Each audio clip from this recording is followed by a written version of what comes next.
नमस्कार दोस्तों, वेलकम। स्वागत है एक बार फिर से आप सभी कार्य जंक्शन पर। मैं हूं घनश्याम शर्मा। दिनांक 25 जनवरी 2021 के करंट अफेयर्स के साथ एक बार फिर से हाजिर हूं।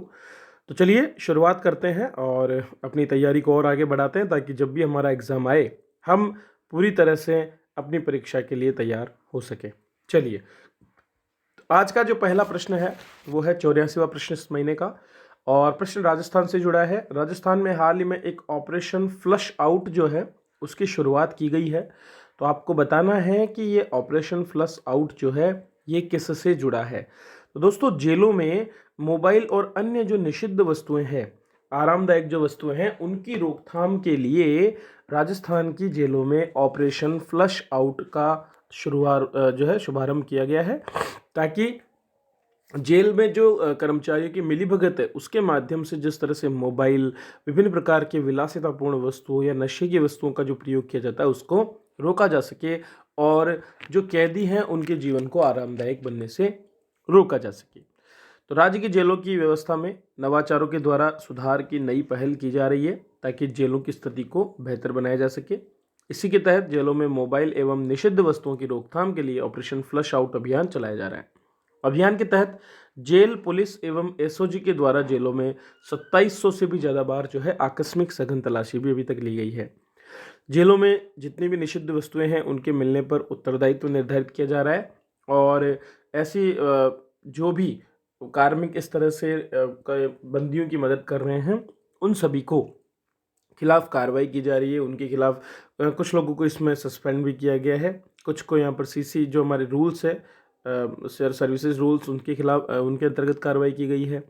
इसके अलावा बंदी आरामदायक जीवन जेल में नहीं बिताएं, इसके लिए जेल मैनुअल का कड़ाई से पालन करते हुए काफ़ी मात्रा में सामग्री भी जब्त की गई है। तो यह है ऑपरेशन फ्लश आउट, जो कि जेलों की व्यवस्था की सुधार के लिए शुरू किया गया है। निम्नलिखित में से किसे वर्ष 2021 के लिए सुभाष चंद्र बोस आपदा प्रबंधन पुरस्कार के लिए चुना गया है?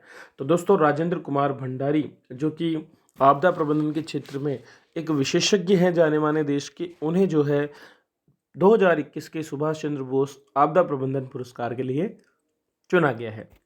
दोस्तों, दो पुरस्कार यहाँ मिलते हैं, एक तो आपका संस्थागत श्रेणी में, मतलब किसी भी इंस्टीट्यूट को, और एक व्यक्तिगत श्रेणी में। तो इस बार sustainable environment and ecological development society जो है उसे संस्थागत श्रेणी में दिया गया है, जबकि डॉक्टर राजेंद्र कुमार भंडारी जो है इन्हें व्यक्तिगत श्रेणी में ये पुरस्कार दिए गए हैं। भारत में जो है दोस्तों इन पुरस्कारों की शुरुआत जो नेताजी सुभाष चंद्र बोस है उनके जन्म दिवस पर की गई है, और ऐसे लोग या संगठन जो कि निस्वार्थ आपदा प्रबंधन के क्षेत्र में काम कर रहे हैं उनको मदद करने के उनको जो है सम्मानित करने के लिए ये पुरस्कार दिए जाते हैं। पुरस्कार की घोषणा हर साल नेताजी सुभाष चंद्र बोस की जयंती पर 23 जनवरी को की जाती है। पुरस्कार में संस्थान को 51 लाख रुपए, जबकि किसी भी व्यक्ति को जो व्यक्तिगत श्रेणी है उसमें 5 लाख रुपए दिए जाते हैं।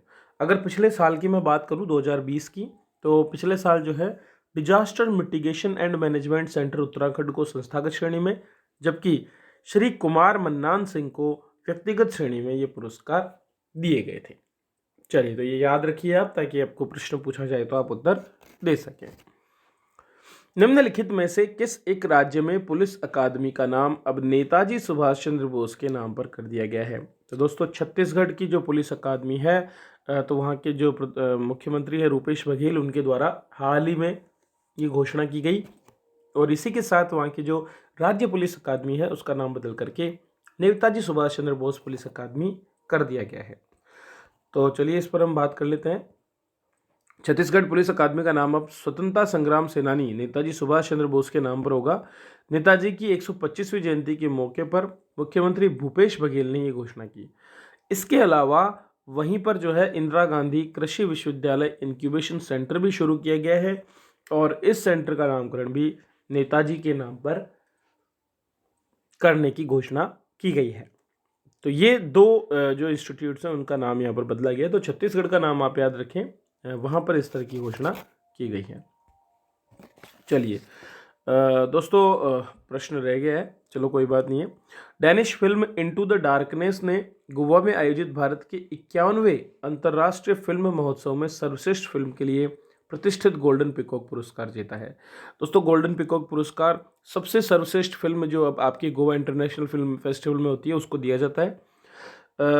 बेस्ट डायरेक्टर का पुरस्कार चैन नियन को दिया गया, जिन्होंने ताइवान की फिल्म साइलेंट फॉरेस्ट का निर्देशन किया।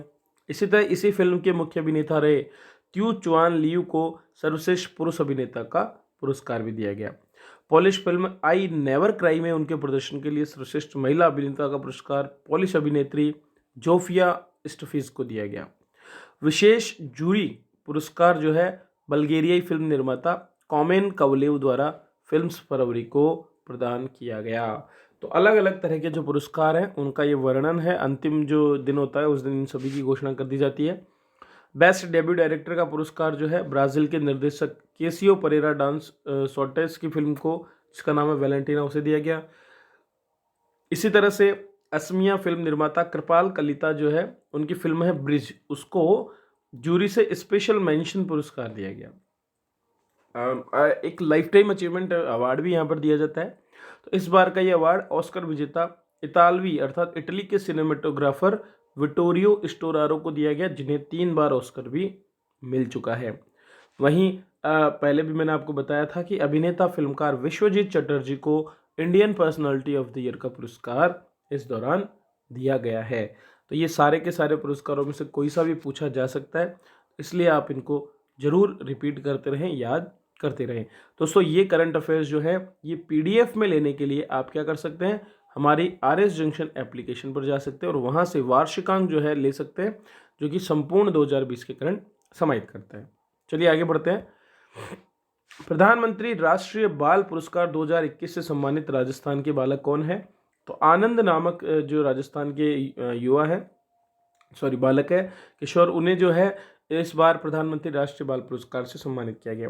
तो कुल मिलाकर देश भर से 32 लोगों का इसमें चयन किया गया है। तो देश भर के 32 बच्चे इस साल राष्ट्रीय बाल पुरस्कार 2021 से सम्मानित किए गए। इसमें नवाचार, शिक्षा, खेल, कला एवं संस्कृति, समाज सेवा और बहादुरी, इन सभी क्षेत्रों में असाधारण क्षमता और उत्कृष्ट उपलब्धियां हासिल करने के लिए, मतलब कुछ भी बेहतर कार्य अगर वे करते हैं जो कि और लोगों से अलग है और जिससे समाज के साथ साथ बाकी लोगों के बीच जो है एक आदर्श की स्थापना होती है, उन सभी को इन पुरस्कारों से सम्मानित किया जाता है। पुरस्कार से सम्मानित होने वाले बच्चे 21 राज्यों, केंद्र शासित प्रदेशों से संबंधित हैं। कला एवं संस्कृति के क्षेत्र में सर्वाधिक 7 पुरस्कार, नवाचार के क्षेत्र में 9 और शैक्षिक उपलब्धियों के क्षेत्र में 5 पुरस्कार दिए गए। इसके अलावा खेल की श्रेणी में 7 बच्चों को और बहादुरी के लिए 3 बच्चों को, जबकि समाज सेवा के लिए 1 बच्चे को सम्मानित किया गया। राजस्थान से, जिसको मैंने बताया, आनंद जो है उनको शिक्षा के क्षेत्र में पुरस्कार दिया गया है। पुरस्कारों का अगर बैकग्राउंड देखें तो असाधारण उपलब्धि के लिए राष्ट्रीय बाल पुरस्कार की स्थापना 1996 में की गई थी। पहले इसको कहा जाता था national child award for extra ordinary, जो उपलब्धियां, जो भी अचीवमेंट्स हैं उनके लिए। लेकिन अब की बार से जो है इनका फिर नाम बाद में बदल दिया गया और इनको राष्ट्रीय बाल पुरस्कार जो है प्रधानमंत्री राष्ट्रीय बाल पुरस्कार के नाम से अब जाना जा रहा है। प्रत्येक पुरस्कार विजेता को 1 पदक और 1 नगद पुरस्कार दिया जाता है। 2018 से पुरस्कार का नाम बदलकर बाल शक्ति पुरस्कार किया गया और वर्तमान में इसे प्रधानमंत्री राष्ट्रीय बाल पुरस्कार कहा जाता है। गणतंत्र दिवस को ये दिया जाता है राष्ट्रपति के द्वारा। याद रखिए, कौन देता है? राष्ट्रपति देते हैं गणतंत्र दिवस को। 1 लाख रुपए टैबलेट और मेडल इसमें दिया जाता है और 5 साल से 18 वर्ष तक के जितने भी भारतीय नागरिक बच्चे हैं वही इसके लिए योग्य होते हैं। तो यह है दोस्तों आज की करंट अफेयर्स की कक्षा, जिसमें हमने चर्चा की बेहतरीन प्रश्नों पर।